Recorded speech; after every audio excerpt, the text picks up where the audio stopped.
Eli Boettger, he joins us. He is a contributor and follows the Mountain West Conference in a lot of different ways, and it covers a lot of these different teams from a different perspective than just following one specific team. And joining us to let us know the current state of where things are in the Mountain West Conference. Eli, thanks for joining us tonight here on the Full Court Press. Thanks so much for having me on. I appreciate it. First of all, your reactions to seeing San Diego State climb into the top 25 in the polls and seeing Utah State completely fall out. Yeah, I thought the polls were a little bit harsh on Utah State's recent results, and I do understand a little bit about the hesitancy that the AP voters have with a mid-major program, regardless of who it is. But Utah State has played good basketball to this point. They do have that loss to St. Mary's, which probably could have gone either way, and not an easy place to play, of course. But moving on to San Diego State, I will say the Aztecs have been a bit of a surprise for me, and that's mainly because I projected the Mountain West to, in large part, be a one-bid league heading into the season. Just wasn't quite sure that SDSU was on the same level as Utah State, and we'll certainly see plenty of action between those two teams as the season goes along. But the Aztecs now looking the part of a team that can contend with Utah State from this point on until we get to the Mountain West Tournament in Las Vegas. Yeah, kind of similar thoughts that you had coming into the season, that it would be Utah State and then everybody else. But clearly San Diego State is having their own opinions of how that should be. But beyond San Diego State, New Mexico actually is still looking like they're playing pretty decent basketball right now in the early season as well.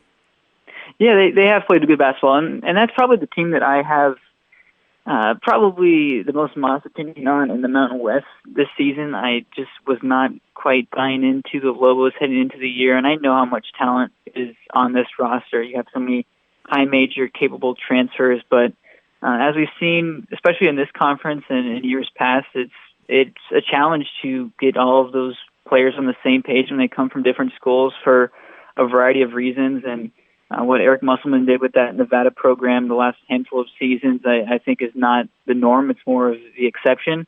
And what Paul Weir has done, tying this group together, a lot of capable guys there, and start 9-2, and probably looking the part of the third or at least the fourth best team in the conference. It's a nod to him. And as always, Albuquerque is going to be a tough place to play. So any team that goes into Albuquerque will have a tough time scratching out a win, especially when the team is playing like this. Did you ever think that Paul Weir's job may be a little bit insecure, or do you feel like this is a guy that's still young and has showing some improvement with his ball club? Yeah, I think consistency has been probably the biggest obstacle for Paul Weir to this point, and it's a program that definitely has a strong history. You know what Steve Alford now with Nevada did with that program just a handful of seasons ago, and Craig Neal was just given 4 years after what was a really successful first season. So I don't feel like it's necessarily a tournament or bust situation for Paul Weir, as some might have guessed heading into the season. But I mean, things really went sideways last season, the way that they wrapped things up, losing to San Jose State and just pretty much collapsing down the stretch with a team that is almost as talented as this team is this season. I would be pretty stunned if they make a move in the offseason, at least with the current trajectory of New Mexico. And that's mainly because Paul Weir, just from what I know about him, he just seems like a very intelligent mind and is trying to bring new things to the table with the way he strategizes and gets his players to mesh. So I do like what he's done so far this season, and should continue on that path that he's built or he's paved in New Mexico so far.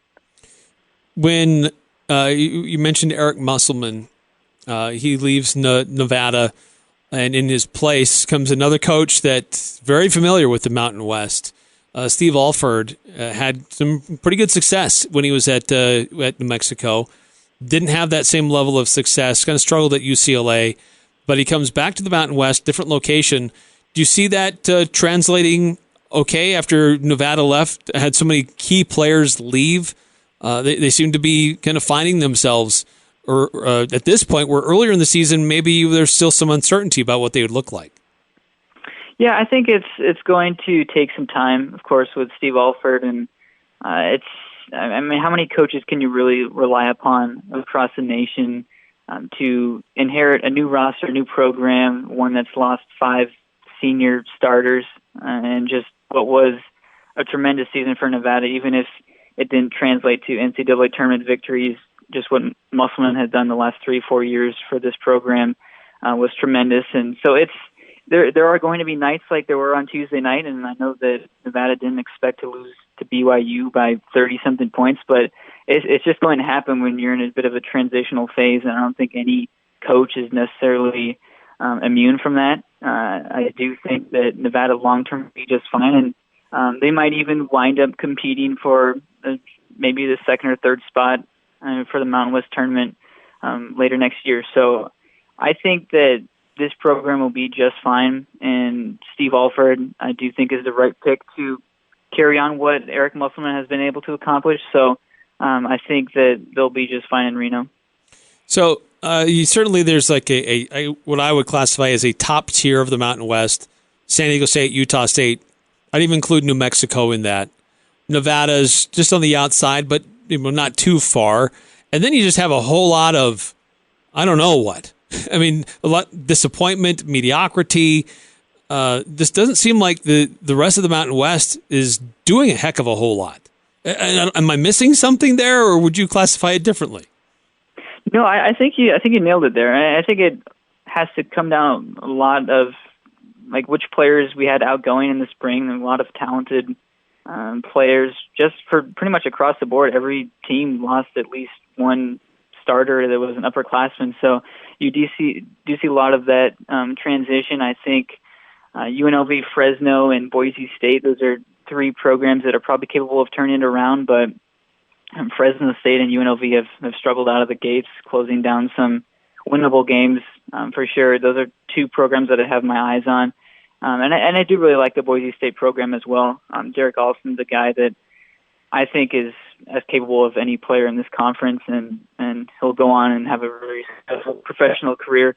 Whether or not he has the supporting cast to back him up, I think a lot of that has to say with what Leon Rice can put together for this program. But I think you're right. It's beyond those top 3-4 schools that you listed. It's pretty much a bunch of question marks. I think a number of these programs could finish probably as high as 5th and maybe as low as 9th or 10th.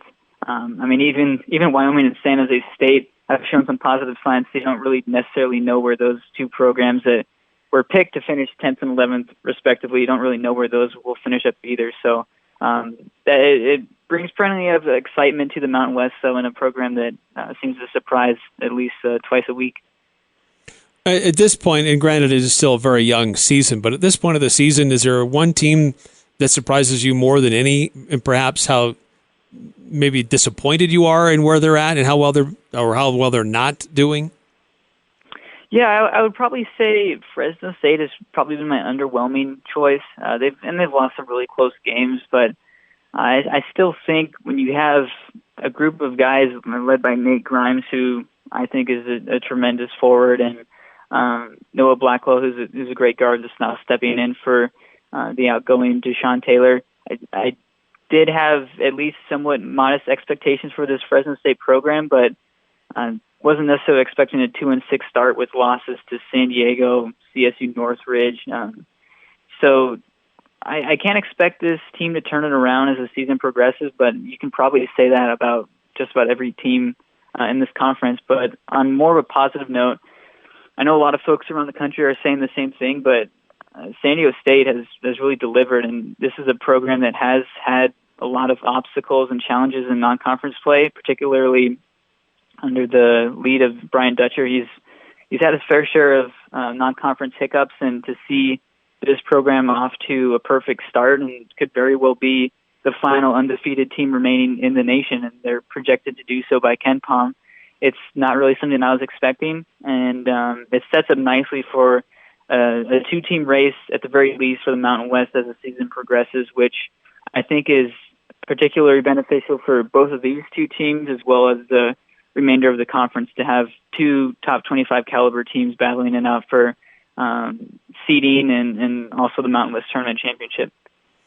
Again, we're speaking with Eli Boettger. He's he's a contributor for the Mountain West Wire and a couple other different publications. And Eli, with the pending, and this is months away, but with the NCAA tournament and the selection committee, does this need to be only a 2-team race for 2 teams, at least more than one team to get in?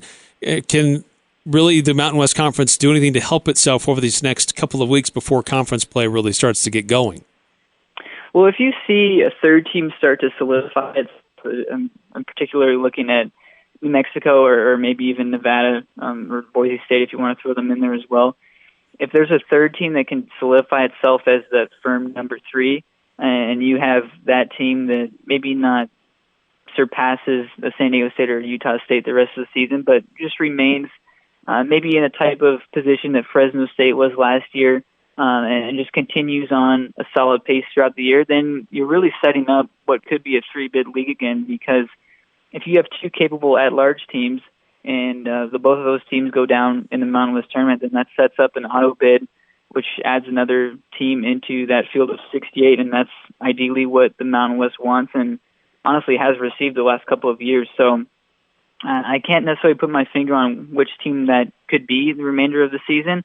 And after a month, it is a bit hard to judge with different strength of schedules and coaches messing with different rotations and such. But we'll have to take a look at who that team could be a month from now or even 2 months from now and see if they can solidify themselves at that number 2 or number 3 spot.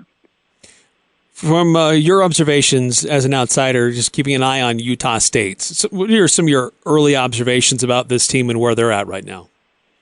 Yeah, I think it is a bit of a challenge to gauge where Utah State is when Neemias Queta isn't at full health. It is good to see him back on the floor now, but as expected, it should take a little bit of time for this team to really find what their potential is with Queta on the floor, because, I mean, he's just as important to any player in this conference or even the remainder of the country, just from what he does and what he brings from the skill set perspective. But for this team to be where they're at, even without their number 2 guy, they haven't suffered any damaging losses. They even have the quality win against LSU. I think that's a good sign for the Aggies moving forward. I think on more of a positive note, Justin Bean has been just tremendous. And this is a guy that I've been a fan of dating back to last season. I thought that he really showed some flashes of potential late in the year, particularly in March when he delivered in the Mountain West tournament. And, I mean, to go from former walk-on status to averaging 15 and 12 in a matter of a season is just, it speaks to what he brings to this team. And he does so much more than just putting up tallies in the box score. And you see him diving after loose balls and just being a good teammate. And I think that's what ties Utah State together. And every program around the nation could use a guy like Justin Bean, because he seems to be, I know it's so played out and overused, but he really is the definition of what a glue guy is in terms of college basketball play. And I know that Utah State's really fortunate to have him pair alongside Sam Merrill and Neemias Queta. Yeah, the absolute best way to describe him as you have there. Yeah, he seems to always be in the right place at the right time, and gets certainly the fans excited and his teammates excited with the way that he plays. And then Utah State here, they're facing a pretty tough stretch here the next week and a half. All 3 games that they have between now and December 21st are on neutral site courts. They face BYU in Salt Lake City, South Florida in Houston. They face Florida in Miami. How important do you think this 3-game stretch is here for Utah State to get back into the top 25 or be back in the national discussion? Yeah, it's huge for Utah State, and I've said for years now just how important non-conference scheduling and non-conference results are for particularly mid-major programs looking to receive at-larges. And obviously we're familiar with that in the Mountain West, where it could really come down to what you did in non-conference play. And if your team lacks a top 50, top 75 win, then you have to pick up that auto bid in March. And Utah State, they're certainly capable of winning those 3 games in the Mountain West tournament, but no one wants to be in that situation where it's either win or go home. And if they're able to win 2 or 3 of these games over this next week and a half stretch, like you said, I think it really puts them in a more comfortable spot moving forward, and so they can really focus on conference play and just remaining at the top of the ladder. But BYU, obviously, very familiar with this conference so far. They've already played, I believe, 4 or 5 Mountain West teams to this point, and coming off huge wins over UNLV and Nevada, so that will be a tough one. And Florida, again, marked as a national contender heading into the season. If they're able to win that game as well, I think that'll look really good on their team sheets on Selection Sunday. And that's all that Utah State can really ask for at this point, just making most of the opportunities that you have and getting back to full strength. So we'll see what they do over the next week and a half. But as you said, really big stretch for the Aggies. Do they need to go 3-0 in this stretch if they want to be able to get that at-large bid in March? I don't think a 3-0 stretch is required, especially with the nation knowing about this team. It's not like they're going to have to backdoor their way into the NCAA tournament conversation. I think if they do go 0-3, then that is certainly a cause for concern, because then you're left with, maybe 1 or 2 top 50 win chances the rest of the year, and that's likely against San Diego State. And history says that if you don't have 3, 4, maybe 5 quality wins, then your chance of getting an at-large bid really declines. So having a win against BYU or Florida on that non-conference schedule moving forward, I think kind of eases the tension in the room for a mid-major program that has legitimate a goal of reaching the second week of the NCAA tournament. But again, you can't do that unless you have those quality victories. Have you had a chance to see many of the BYU games when they've played Mountain West opponents? Not to this point, but I'm familiar with what BYU brings to the table. I would say I think bringing back Yoli Childs is really big for them. It is a pretty similar situation, I would say, BYU and Utah State being without their big men, but Yoli Childs is now getting back into the swing of things, and I think that's going to probably be the key matchup between BYU and Utah State is what can Yoli Childs do against Neemias Queta and or Justin Bean if Queta isn't quite ready to go. So BYU is probably going to be that team that has their ups and downs, and they do have a pair of close overtime losses, but they've also blown out a number of capable teams. So it's definitely a solid challenge for Utah State. That they've had 2 solid challenges so far this season. Utah State has, and one they delivered, and the other one came up short. So the Cougars definitely represent an opportunity for the Aggies. Well, Eli, if folks want to follow some of your stuff, it's been great stuff, great insight on a lot of these different teams in the Mountain West. Where would you send people? Where can they find your material? Yeah, you can find my college basketball tweets on Twitter, Boettger_Eli. That's BOETTGER_ELI. And I'm also working over at Sporting News right now, so you can see plenty of content of college basketball and a number of other things over on there as well. Oh, nice. Okay. Excellent. Well, it's been great stuff. You've been a friend of the program in the past. You always have some great insight about other teams going on in the Mountain West. So appreciate your time tonight with an insight of the current state of the Mountain West. Thanks so much for having me on. I appreciate it. All right. It's Eli Boettger, contributor to the Sporting News